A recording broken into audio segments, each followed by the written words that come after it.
Hi, welcome to Tally Alley, where we do dumb stuff. I'm Evan. And I'm Haley. And welcome to Movie Alley Week 10, Part 2. And today we're going to talk about Frozen 2. Yeah, I'm not like crazy about Frozen or Frozen 2, but I've seen Frozen 1 a million times because of her babysitting.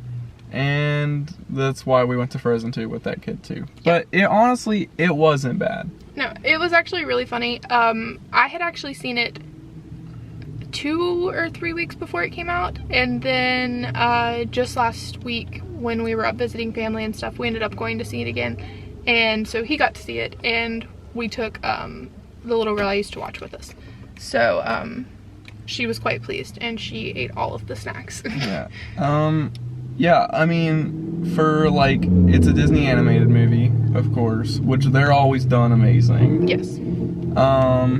And I thought it was pretty funny. Like, it's something I would watch again, honestly. I mean, I'm not gonna watch it over and over again, but like, it's something I could definitely watch again. They made a lot of cracks about this being done. This movie was a few years later, and like, oh, everyone's looking older and that type of stuff. So that was kind of funny to me. The best part though, the standout moment in the whole film to me that made the movie for me is when Olaf recounts the first movie. I like that. And there's actually a post-credit scene which you didn't get to see because we needed to get going with the little one we had with us and stuff. But where Olaf is like recounting to like all the snow monsters and stuff. From like Olaf's Frozen adventures and stuff like that, where he's recounting what happened in the second movie to them, and it's like, and that's why we're all still alive. And so they kind of continued off of that. It doesn't really affect the plot or anything like that, but him recounting the first one, the moment where he's like, but at least they still have their parents, and then it's like him off in a dark corner, their parents are dead. And it was just so funny because like, it was almost a little kind of dark humorish though, the way he says everything. And it was almost a little something I wasn't really expecting, like to have, because you know, like, their parents are dead and everything like that, and kids can understand that, but I don't really, a lot of Disney movies won't come out and be like, yes, that person has died. They're dead. It's just like, not oh, they're new gone. Ones anymore. The old ones used to, but there was a crash, but they don't, like, specifically come out and be like, that person's dead. And they did in this one, and it was done in such a funny way, but it was, like, a serious type of thing, too, because he was, like, trying to tell, like, I think my favorite thing was the guard. His reactions to everything, that's what made it for me. But in general, the movie just had like sporadic, actual hilarious And Kristoff moments. had a whole ballad. I loved that. That was great. With reindeer singing, and it was just so out of place, but I don't think I was perfect. The way they did this movie was really, it was so weird. On a lot of the stuff they decided to put in, but I was happy because honestly those were all my favorite things, was the weird stuff. It felt kind of like they picked a bunch of like tropes of things that could happen in a movie and we're like, nah, just put them all in here, and like that was what they decided to do, and it worked really well. It wouldn't work well necessarily in a non-animated film, but for an animated film and especially a sequel, it was very inventive and didn't necessarily stick with the same exact things. And poor Kristoff trying to propose to Anna the whole movie and like just couldn't do it, and her like being like, you think I'm naive? You think I'm crazy? And he's like, well, I mean, with how you're acting now.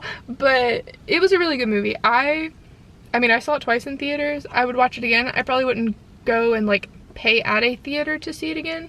We have Rego Unlimited, so like if someone else was like, hey, do you want to go see it, I'd be like, sure. I wouldn't be sick of it, but I wouldn't necessarily be like, if I don't see that one in theaters again, I'm gonna die. So, you know, but it was an animated movie. That's typically how most animated films are, but it's definitely, I think it was maybe better than the first one. I liked it a lot better than the first one. But at the same, I've also seen the first one probably about 50 times now, so even though I haven't seen it in probably a couple years, I'm still already burnt out on it. But even when I originally saw the first one, I still was like, okay, cool, it's a good Disney movie, but I was never like super crazy about it in the first place. I liked it a lot, the first one.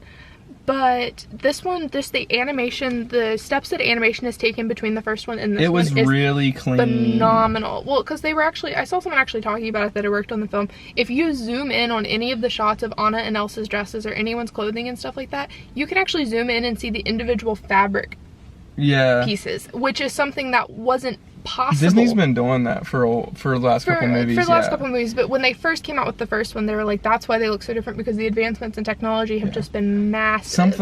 Here, let me say this, which I know it's nowhere close to the differences, but on when Incredibles 1 versus Incredibles 2, if you watch Incredibles 1 now, the animation is so bad. It is.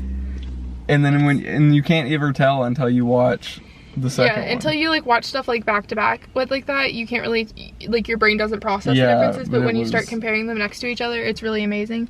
But this one was really good. It definitely was kind of almost geared for older kids. Like I said, they made a couple things about like Olaf sings a line in the song is like, and you're all looking a little bit older or something like that. And it's kind of a joke like for parents and stuff, like, oh, your kids are older now and they're still making you watch this. But at the same time, it was kind of showing that age and progression has happened in the maturity of the audience that they were probably trying to gear towards. I really liked that they didn't like change. Well, I think that they did change the movie, maybe is what I mean, because they stayed targeting the same audience they did when they targeted with the first movie. Yeah. So instead of going, okay, we want to target these super little kids again, they went, we're going to stick with the same group, so now we're going to make this movie a little older. Yeah. Which I like that a lot. But it was still, the way it was made, it was still fine for it's still totally good. Like, the little one I watched, she was too young. She wasn't born when the first one came out. Yeah. But she's 4.5 now. And so she had watched, though, the first one from the time she was a few months ago. Again. She would literally walk in the house, would not say goodbye to her parents, and would go and find the DVD. She loved it at like a year old. Yeah. And so for her, she really loves the second one too, but now she's 4.5. But she's really probably the age of what the first one was gearing towards originally. But it was really good. I think it would probably appeal to boys and girls, though, even though it's a princess movie, because there's a lot of stuff with Kristoff. There's a lot of action and Olaf stuff, and like rock monsters and stuff like that. So it was a very well-rounded film. What would you rate it, though? And there's like dumb comedy about turtles breathing through their butts and stuff. But what would you rate it? I'd probably give it like a 3.5. 3.5?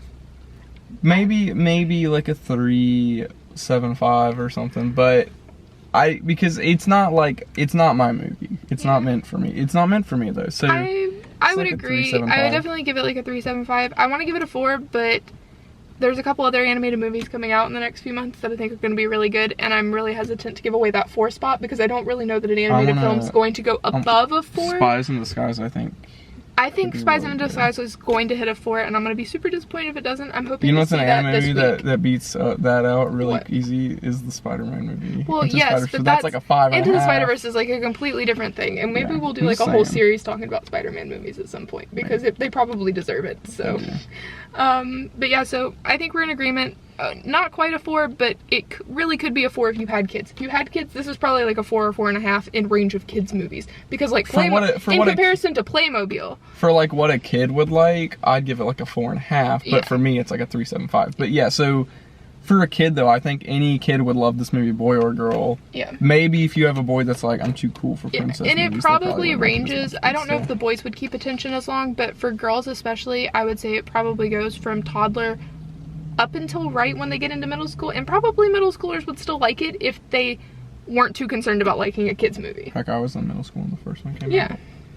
So, but yeah. So we both liked it. Really good. Disney has done 10 out of 10 again on their animation and graphics and everything like that, which I like the soundtrack of this one better too. Soundtrack was super good on this one. So I loved it. And the songs were kind of we're talking about growing a lot and stuff like that, and I think that was one of the reasons I really liked it, because it was really focusing on like we're all getting older and this things are changing, but not everything changes, kind of thing like that. Yeah. But it was really good. So great movie. All right, so this was part 2 of week 10, and next we'll be talking about the Star Wars movie, and then I think me and Haley, or at least Haley, will be going to see Spies in Disguise and some other movies that'll be coming out soon. So we'll have some stuff actually caught up for once instead of this massive break. So that's it for Movie Alley Week 10 Part 2, and we're out. Cut.